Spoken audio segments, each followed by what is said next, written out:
Imagine you are standing on the tarmac of one of the most dangerous airports on Earth. The air is thick with dust, desperation, and the roar of jet engines. Behind you, a city is falling. Around you, tens of thousands of human beings are pressing against razor wire, screaming, crying, begging, not for food, not for water, but for a seat on a plane. Any plane at all. And in front of you, a steel giant, a Boeing C-17 Globemaster III, sits with its massive cargo ramp wide open, swallowing human beings by the hundreds. This is not a scene from a Hollywood disaster movie. This is Hamid Karzai International Airport, Kabul, Afghanistan, August 2021.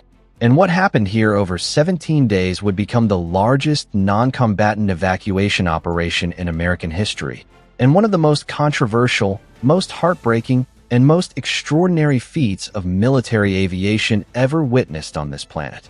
Welcome. If you have ever wondered what it truly feels like to be inside a military operation that is simultaneously falling apart and somehow, impossibly, holding together, this is that story. We are going to walk through every hour, every decision, every heroic act, every catastrophic failure, and every single soul that was caught in the middle of this storm. Pour yourself something. Settle in, because this story demands every minute of your attention. To understand what happened in August 2021, you have to understand what came before it. You have to go back, not just months, not just years, but 2 full decades. Because the Kabul Airlift did not happen in a vacuum. It was the final chapter of a 20-year war, and like all final chapters, it carried the weight of everything that came before it. On September 11, 2001, 19 hijackers changed the course of American history. Within weeks, the United States military was launching Operation Enduring Freedom, invading Afghanistan with the stated goal of dismantling al-Qaeda and removing the Taliban regime that had given them shelter. In the early weeks, the campaign seemed to work with stunning speed. The Taliban melted away. Kabul fell. American and coalition forces flooded in. And then came the hard part. Because defeating an enemy in conventional warfare is one thing. Building a nation is something else entirely. For 20 years, American presidents, 4 of them, wrestled with the same impossible question. How do you leave Afghanistan without leaving it to chaos? How do you hand over a country to a government and an army that may not be able to stand on their own? The answers kept changing. The strategies kept evolving. The troop numbers went up and came down and went up again. And through all of it, the Taliban waited. Patient, disciplined, absolutely certain that eventually the Americans would leave.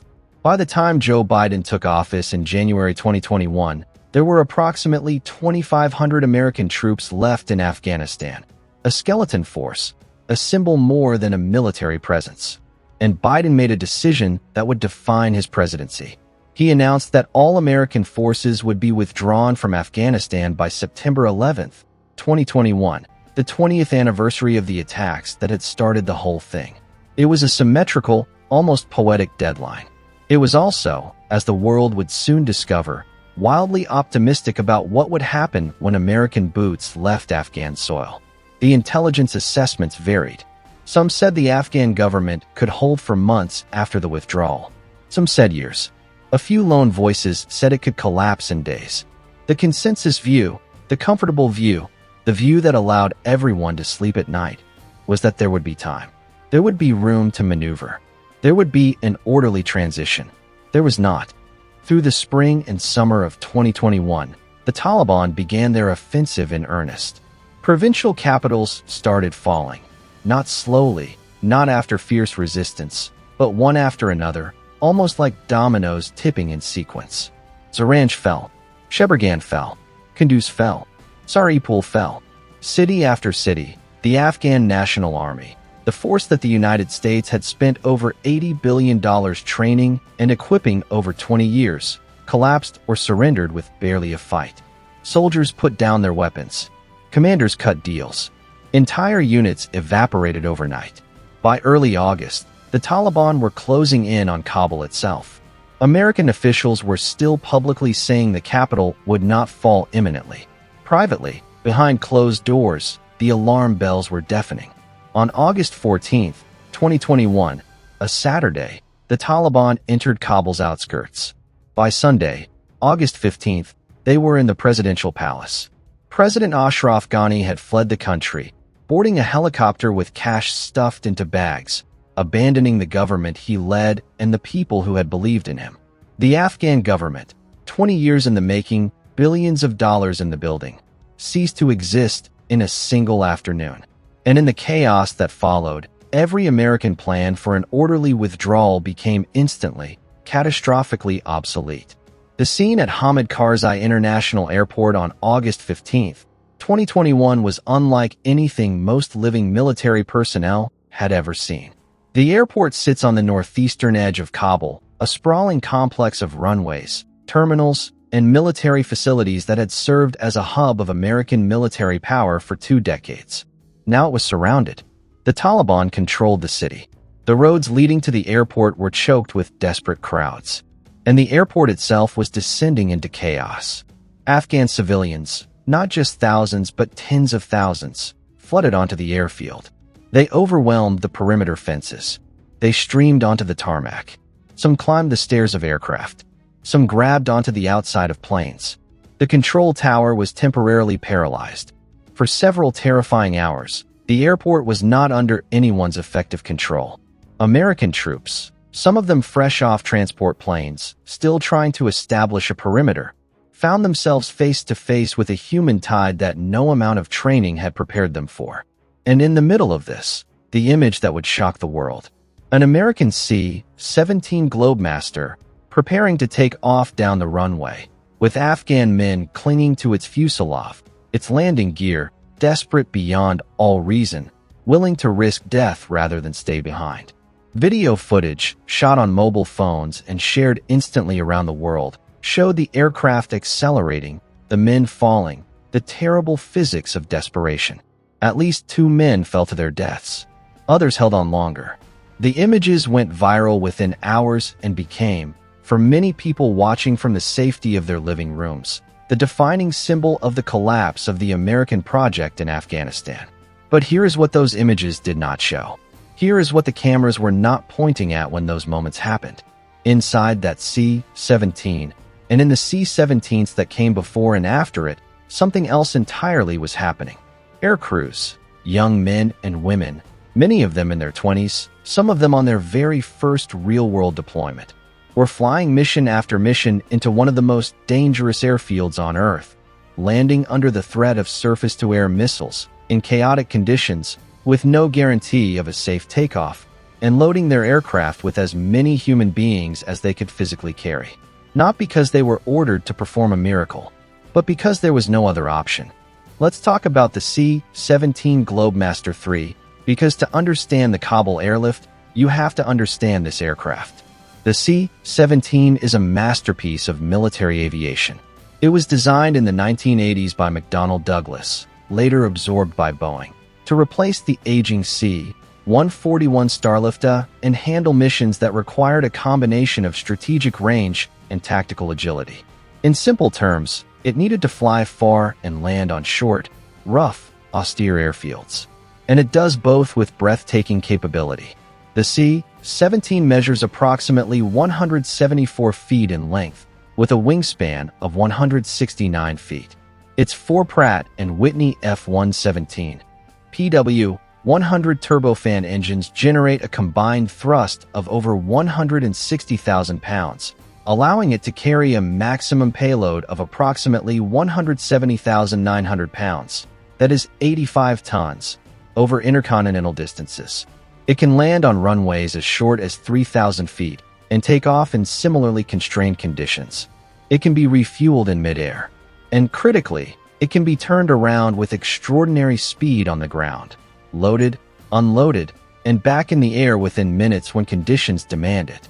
The C-17 was designed to carry military hardware, tanks, helicopters, armored vehicles, palletized cargo. Its cavernous cargo hold measures 88 feet in length and can swallow almost any piece of military equipment the Army or Marine Corps operates. But in August 2021, it was not tanks and armored vehicles that filled those cargo holds. It was people. Human beings, sitting on the bare metal floor, pressed against the cargo tie-down rails, packed into a space designed for machinery, terrified and exhausted and alive, because they were on that aircraft. The question of how many people you can fit into a C-17 became one of the central operational challenges of the entire evacuation.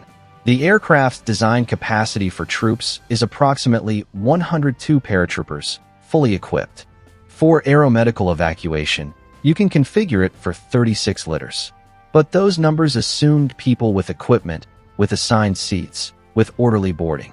What happened at Kabul was none of those things. The most famous, or notorious, example came on August 15th, the very first chaotic day.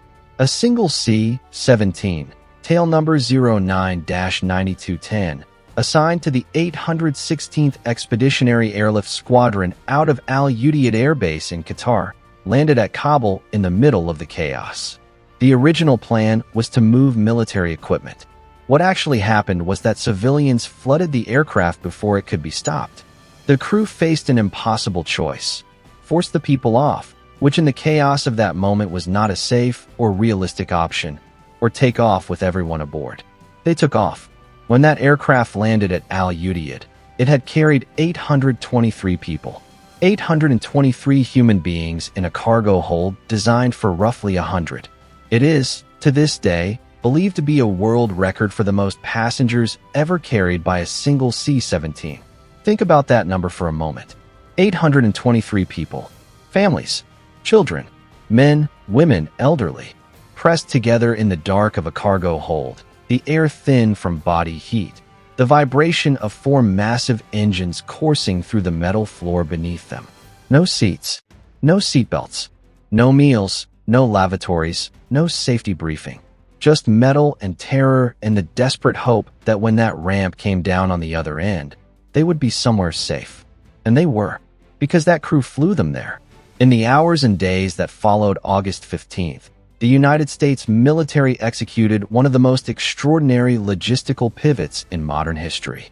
The chaos of that first day, the images of men on the aircraft, the crowds on the runway, the temporary loss of control, forced an immediate, brutal reckoning. The airport had to be secured, the perimeter had to be established, and the evacuation had to be organized into something that could function at scale. Elements of the 82nd Airborne Division and the 24th Marine Expeditionary Unit rushed in to establish control of the airfield perimeter.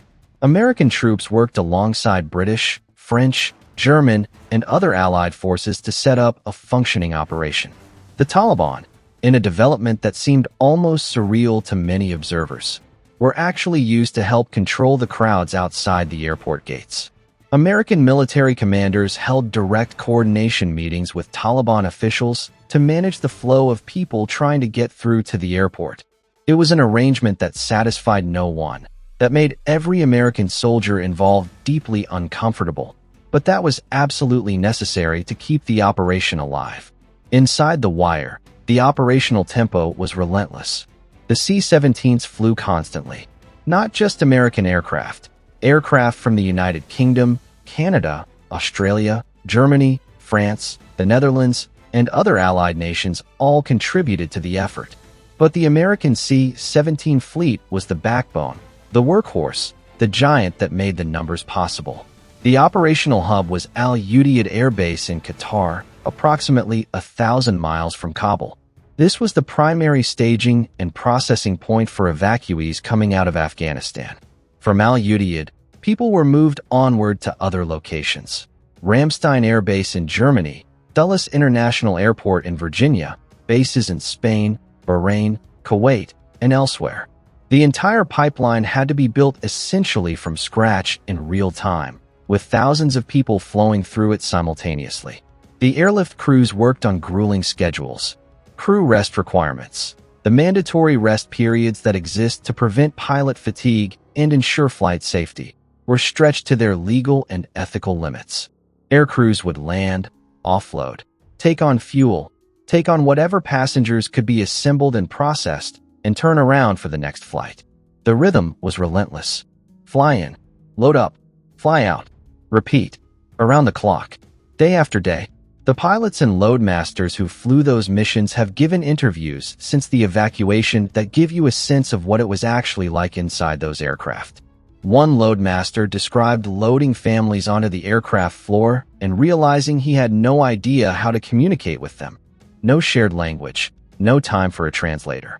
He described using hand gestures, pointing to spots on the floor, trying to convey with his eyes and his hands that they should sit, that they should stay calm, that they were going to be safe. He said he spent the entire flight walking up and down the cargo hold, just making eye contact, trying to project reassurance to people who had every reason in the world not to trust that reassurance. Another pilot described the approach into Kabul, the tactical descent, steep and fast, designed to minimize the time spent in the threat envelope of potential surface-to-air missiles, and said that despite all the training, all the simulations, nothing had quite prepared him for seeing the crowds on the ground as he broke through the haze over the city. Thousands of people, tens of thousands, moving, shifting, pressing, and knowing that the moment his wheels touched down, some of those people would surge toward his aircraft. The conditions at the airport gates were almost indescribably difficult. People trying to get through to the airport had to navigate Taliban checkpoints, crushing crowds, and a perimeter controlled by American and Allied forces who were operating under impossible pressure. The gates had names: Abbey Gate, East Gate, North Gate, and each one was a human pressure cooker. Families separated in the crush. Children passed overhead by hand. Documents lost. People with legitimate evacuation paperwork turned away because the system could not process them fast enough. People without paperwork somehow slipping through. The entire process was chaotic, heartbreaking, and imperfect in ways that would haunt many of the service members who were there for years to come. There were extraordinary acts of human kindness in those crowds. American soldiers lifting children over concertina wire. Translators, the Afghan men and women who had served alongside American forces for years and who were now trying desperately to get themselves and their families out, using their knowledge of the system to help others navigate the chaos. British Special Air Service soldiers conducting covert operations into the city to extract individuals who could not get to the airport on their own. And throughout all of it, the C-17s kept coming, kept loading, kept flying. The processing challenge was almost as difficult as the flying itself. You cannot simply load 16,000 people onto aircraft without knowing who they are. The American system distinguished between several categories of evacuees. There were American citizens, passport holders, who had absolute priority. There were special immigrant visa holders and applicants, Afghans who had worked with the American military or government and who had been promised a pathway to the United States. There were other at-risk individuals, journalists, women's rights activists, judges, educators, anyone whose life was in danger from the Taliban specifically because of their association with the previous government or with Western values. And then there was everyone else, the vast gray area of desperate human beings who were at the gates because they were terrified and had nowhere else to go. The SIV program, the Special Immigrant Visa Program, had been chronically underfunded and backlogged for years.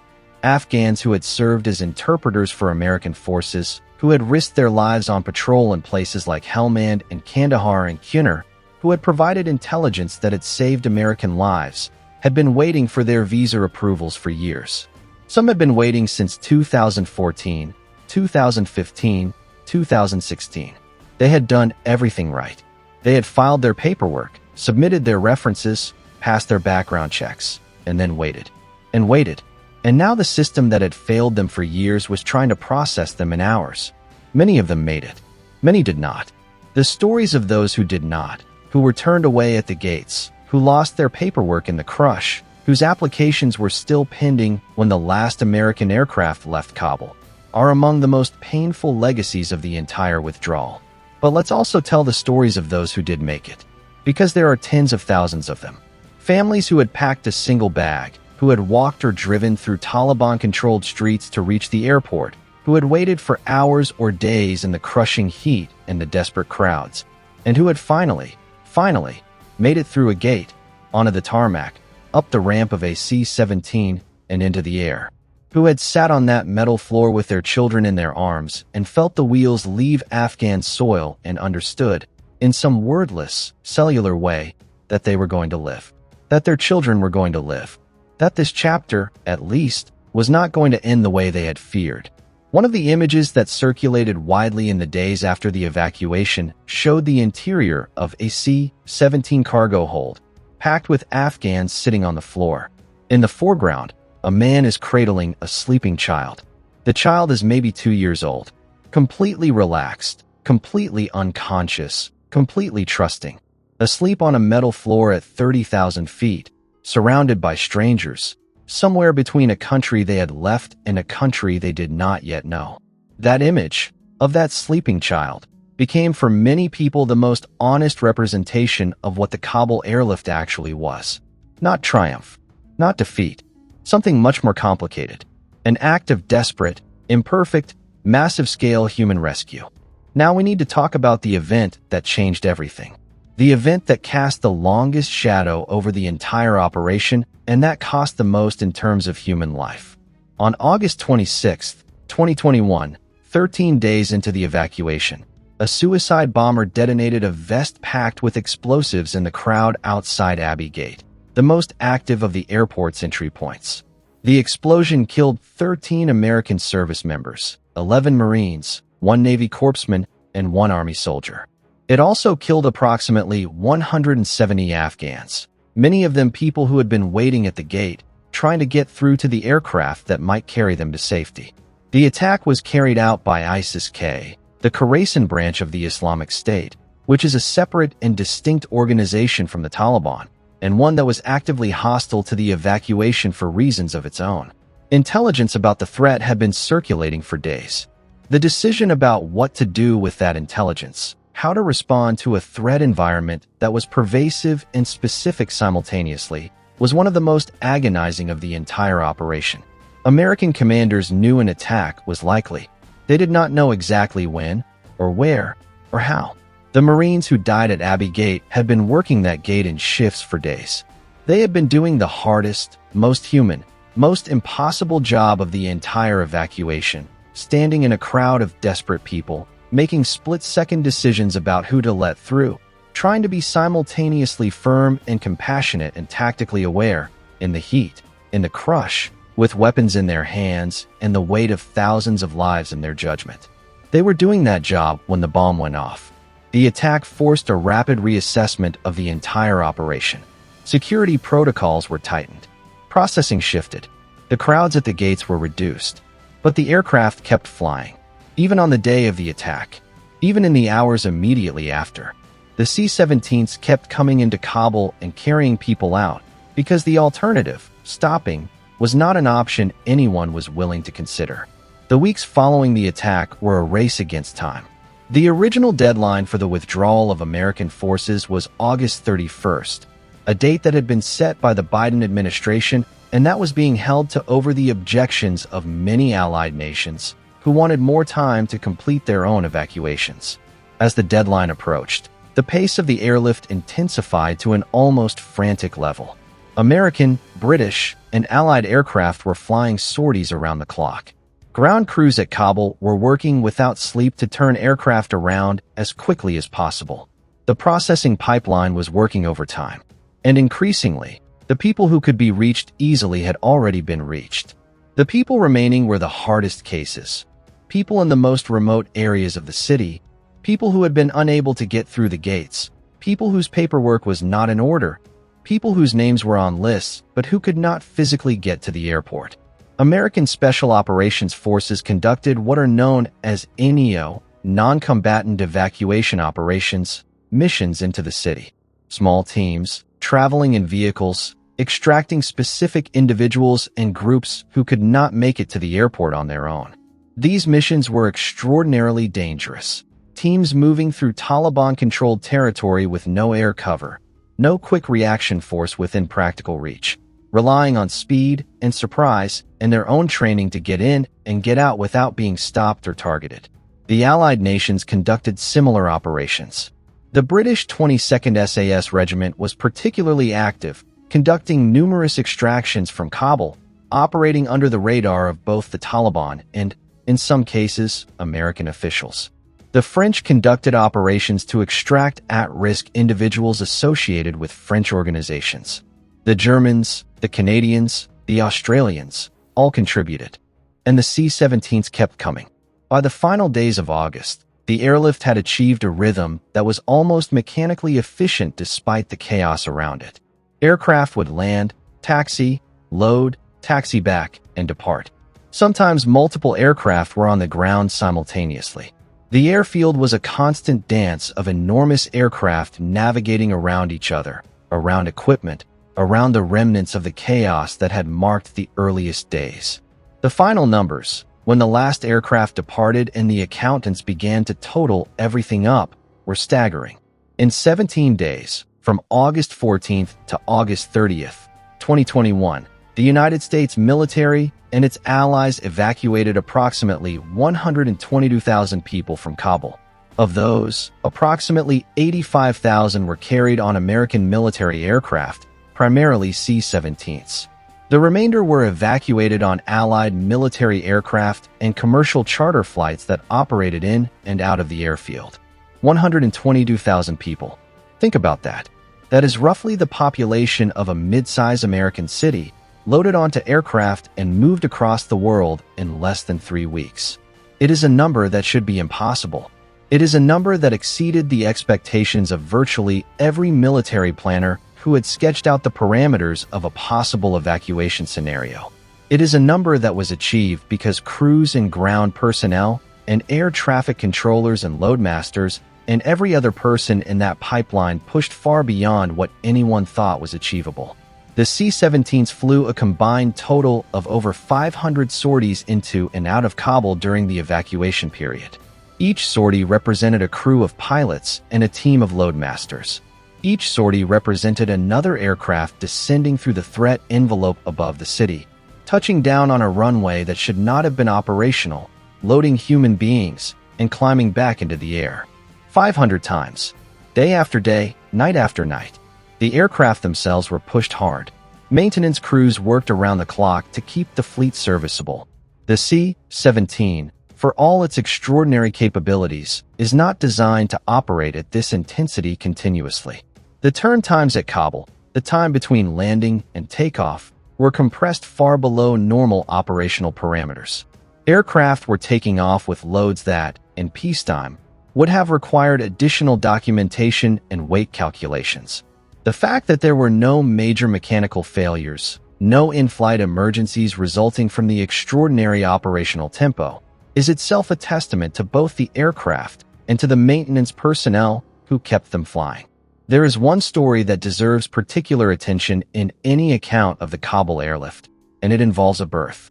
On one of the C-17 sorties early in the evacuation, a heavily pregnant Afghan woman went into labor in the aircraft's cargo hold, somewhere over the Atlantic. The crew, trained for a vast array of contingencies, but not specifically for obstetric emergencies at altitude, improvised. One of the crew members had some medical training. Others assisted. They used what was available on the aircraft. And at 30,000 feet, somewhere between the country she had fled and the country she was flying toward, a woman gave birth to a healthy baby girl. The crew named the child Reach, after the radio call sign used by the military airlift command. The story became famous, a story of life in the middle of an operation defined by the fear of death. The debates about the Kabul airlift began before the last aircraft had even left Afghan soil, and they have not stopped since. The political arguments are fierce and multidirectional. Critics of the Biden administration argue that the withdrawal was catastrophically mismanaged, that adequate planning for the collapse of the Afghan government was not done, that the administration was caught flat-footed by a speed of collapse that should have been anticipated. Supporters argue that the withdrawal was inevitable, that every administration since Bush had tried and failed to find a path to a stable Afghanistan, and that the Biden administration simply had the courage or the burden to actually execute the exit. There are arguments about the SIV backlog, why so many Afghans who had earned the right to emigrate were still stuck in the bureaucratic pipeline when the collapse came. There are arguments about the intelligence failures, why the assessments of Afghan government and military durability were so wildly wrong. There are arguments about the deal that the Trump administration had negotiated with the Taliban at Doha in 2020, a deal that committed to full American withdrawal, that released 5,000 Taliban prisoners, and that, many argue, fatally undermined the morale and will of the Afghan security forces who were watching from the sidelines. These arguments are not going to be resolved here, and they are not the central point of this story. The central point of this story is what the men and women who flew those C-17s, who stood at those gates, who processed those tens of thousands of people, what they actually did when the moment came. Because whatever the politicians did or did not do, whatever the intelligence agencies got right or wrong, whatever the strategic decisions made in Washington or Doha or Kabul, the people on the ground at Hamid Karzai International Airport in August 2021 performed an act of collective human heroism that deserves to be remembered. There is a concept in military culture called the strategic corporal, the idea that in modern warfare, the decisions made by junior enlisted personnel can have strategic consequences. The Kabul Airlift was full of strategic corporals. It was full of lance corporals at gates making split-second decisions that determined who lived and who did not. It was full of loadmasters in cargo holds making judgment calls about how many more people could safely fit. It was full of pilots accepting marginal weather conditions and ambiguous threat assessments because the alternative was leaving people behind. It was full of young men and women performing acts of extraordinary competence and compassion under conditions of almost unimaginable pressure. Many of these people came home to a country deeply divided about what the withdrawal meant and whether it was the right decision. They came home without a victory parade. They came home to political arguments about blame and responsibility and failure. Some of them carried the weight of the people they could not get out, the faces at the gates that they had to turn away, the lists of names of Afghans who did not make it. Some carried the weight of Abbey Gate, the faces of the Marines and the corpsmen who did not come home. But they also carried something else. 122,000 lives. 122,000 human beings who are alive today because those aircraft flew, because those crews showed up, because the system, imperfect, chaotic, overwhelmed, somehow, against all reasonable expectation, worked well enough. Among those 122,000 are women who might have been stoned for continuing to work or study under the Taliban, are judges who would have been executed for sentences they had handed down, are journalists who had reported stories the Taliban considered apostasy, are the wives and children of interpreters who had carried American weapons and American intelligence through 100 firefights in a dozen provinces, are engineers and teachers and doctors and teenagers and infants, are people who went on to build new lives in the United States, in Germany, in Canada, in Australia, in the United Kingdom. People who are today working, studying, raising their children, carrying in their memories the image of a C-17 ramp coming down in a new country and understanding what it meant. The Kabul Airlift is not a comfortable story. It does not have a clean ending. It does not offer the satisfaction of unambiguous triumph or the clarity of unambiguous defeat.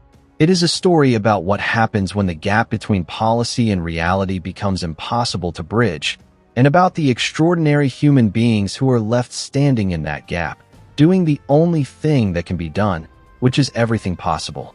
The C-17 Globemaster III will continue to serve the United States Air Force for decades to come. It will carry tanks and ammunition and humanitarian aid. It will deliver paratroopers into contested airspace and extract wounded soldiers from combat zones. It will be part of future operations whose nature we cannot yet imagine. But somewhere in its history, woven into the institutional memory of every aircrew who trains on it, is Kabul, August 2021. The record of 823 passengers, the 500 sorties, the 122,000 lives. And for the Afghans who were carried on those aircraft, for the ones who made it, who sat on that metal floor and felt the wheels leave the ground, there is the memory of a moment when a machine built for war became something else. A machine built for escape. A machine built for hope. A massive, roaring, imperfect vessel of mercy, flying through a burning sky, carrying as many people as it could hold. The last American military aircraft left Kabul just before midnight on August 30th, 2021. It was a C-17. The final aircraft carried the last American troops and the last diplomatic personnel. As it lifted off, the commanding general of the operation, Major General Christopher Donahue, was reported to be the last American soldier to leave Afghan soil, a fact confirmed by a night vision photograph taken from the aircraft as the ramp was closing. In that photograph, the runway is empty. The city is dark. The mission is over. The aircraft climbed into the Afghan night. Below, Kabul fell quiet. 20 years of American presence distilled into a single departing aircraft, vanishing into the darkness. What that departure meant, what it means, is something that historians, soldiers, politicians, and the Afghan people themselves will be debating for generations. But what it looked like, at the most immediate and human level, is clear. It looked like a C-17, ramp closing, climbing away. And in the cargo holds of all the aircraft that had made that journey in the 17 days before, 120,000 human beings were building new lives in new places, carrying with them the memory of a flight that changed everything. That is what the Kabul Airlift was. Not a victory, not a defeat, a rescue. Massive, flawed, costly, controversial, and in its own broken and imperfect way, magnificent. Now here is the question I want you to sit with. Here is what I want you to think about, and I genuinely want to know what you think, so please leave your answer in the comments below, because this matters. If you had been the commanding officer at Hamid Karzai International Airport on August 15th, 2021, with crowds flooding the runway, with aircraft you needed to evacuate equipment on suddenly filling with desperate human beings, with a mission plan that was already obsolete in a threat environment that was off the charts, what would you have done differently? Is there anything that could have been done differently? Or was the chaos simply the inevitable product of decisions made long before anyone set foot on that tarmac? Think about it, and tell me below. If this story moved you, if it taught you something, if it made you think, hit that subscribe button right now, because we tell stories like this every single week. Stories of the men and women who fly, who fight, who sail, who serve. The real stories, the complex stories, the ones that deserve more than a headline. Subscribe. Share this with someone who needs to hear it. And we will see you in the next one.